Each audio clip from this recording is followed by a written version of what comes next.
Class 10-এর geography হলো chapter 3 হলো বায়ুমণ্ডল। তোমরা সবাই মন দিয়ে শোনো আর লেখো, সবাই লাইক আর সাবস্ক্রাইবটা দিয়ে দাও।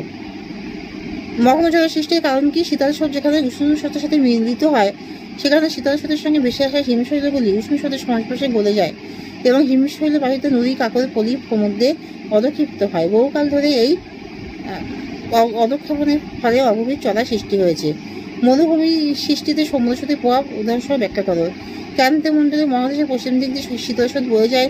এই শীতল স্রোতের প্রভাবে সংশ্লিষ্ট অঞ্চলের জলবায়ু হয়েছে শুষ্ক প্রকৃতির বায়ু। জলীয় বাষ্প অধিক সংগ্রহের কারণেই সংশ্লিষ্ট মহাদেশের পশ্চিম অঞ্চলগুলিতে বৃষ্টি প্রায় হয় না বললেই চলে। অনন্তকাল ধরে অনাবৃষ্টির কারণে অঞ্চলগুলি মরুভূমিতে পরিণত হয়েছে। সাহারা মরুভূমির পাশ দিয়ে প্রবাহিত শীতল ক্যানালি স্রোত এই বিশাল জলাবদ্ধের মাঝখানে কোনো রকম জলপ্রবাহ না থাকে না বলে স্রোতবিহীন এই অঞ্চলে নানা রকম শৈবাল, আগাছা, জলচুদ্ভিদ জন্মায়।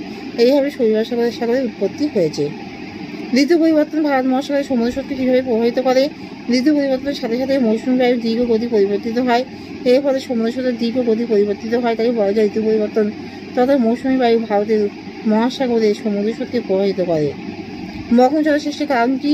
শীতল স্রোত যেখানে উষ্ণ স্রোতের সঙ্গে মিলিত হয় সেখানে শীতল স্রোতের সঙ্গে ভেসে আসা হিমশৈলগুলি উষ্ণ স্রোতের সংস্পর্শে গলে যায় এবং হিমশৈল বায়ুতে নদী, কাকর, পলি সমুদ্রে অধক্ষিপ্ত হয়। বহুকাল ধরে অধক্ষেপণের ফলে অগভীর চলার সৃষ্টি হয়েছে। মরুভূমি সৃষ্টিতে সমুদ্র স্রোতের প্রভাব উদাহরণস্বরূপ ব্যাখ্যা করো। ক্রান্তীয় মহাদেশের পশ্চিম দিক দিয়ে শীতল স্রোত বয়ে যায়।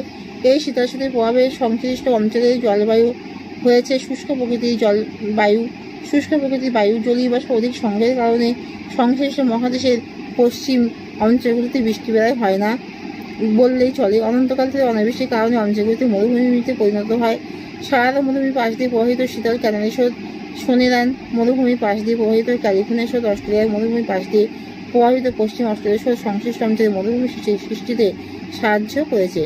উষ্ণ ও শীতল স্রোতের মিলন অঞ্চলে ঘন কুয়াশা, ঝড়ঝঞ্ঝার সৃষ্টির কারণ কি ব্যাখ্যা করো। মহাসাগরের উষ্ণ সমুদ্র স্রোতের উপর দিয়ে উষ্ণ আয়ন বায়ু এবং শীতল স্রোতের উপর দিয়ে শীতল শুদ্ধ বায়ু, উষ্ণ বায়ু এবং শীতল স্রোতের উপর দিয়ে শীতল শুষ্ক বায়ু প্রবাহিত হয়। শীতল শুষ্ক বায়ু ঢাল বরাবর উষ্ণ আর্দ্র বায়ু ধীরে ধীরে উঠে গেলে উষ্ণ আর্দ্র বায়ু ঘনীভূত হয়ে কুয়াশার সৃষ্টি হয়। এই ধরনের কুয়াশাকে পরিবাহিত কুয়াশা বলা হয়। যদি এই অবস্থায় শুষ্ক শীতল বায়ুর উপর উষ্ণ আর্দ্র বায়ু চক্রাকারে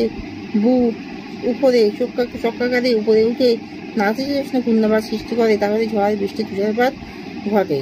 তাহলে উপরে উঠে আর্দ্র বায়ু চক্রাকারে উপরে উঠে নাতিশীতোষ্ণ ঘূর্ণাবাত সৃষ্টি করে তাহলে ঝড়, বৃষ্টি, তুষারপাত হয়। নিউফাউন্ডল্যান্ড অঞ্চলে ঘন কুয়াশা সৃষ্টি হয় কেন? নিউফাউন্ডল্যান্ড অঞ্চলে উত্তর দিক থেকে শীতল লাভবার্ড এবং দক্ষিণ দিক থেকে উষ্ণ উপসাগরীয় স্রোত আসে এবং পাশাপাশি বয়ে যায়। দক্ষিণ দিক থেকে উপসাগরীয় স্রোতের প্রভাবে বায়ুমণ্ডলে প্রবাহিত উষ্ণ আর্দ্র বায়ুপুঞ্জি উত্তর দিক থেকে শীতল লাভবার্ড স্রোতের প্রভাবে প্রবাহিত শীতল বায়ুপুঞ্জির উপরে ধীরে ধীরে উঠে ঘনীভূত হয় এবং কুয়াশা সৃষ্টি করে। তাই নিউফাউন্ডল্যান্ড অঞ্চলে ঘন কুয়াশার সৃষ্টি হয়। এখানে শেষ করলাম।